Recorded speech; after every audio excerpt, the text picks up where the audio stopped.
Sotranareo groupe SMTP zay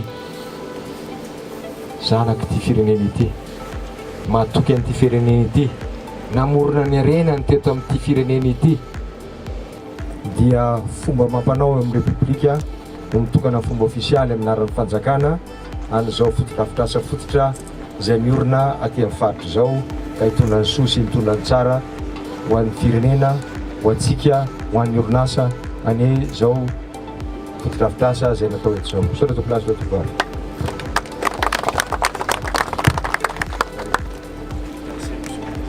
Andriamatoa Flo, matokisa mo ianao amin'ny mpandraraha malagasy fa mahavita zavatra tsara ihany isika.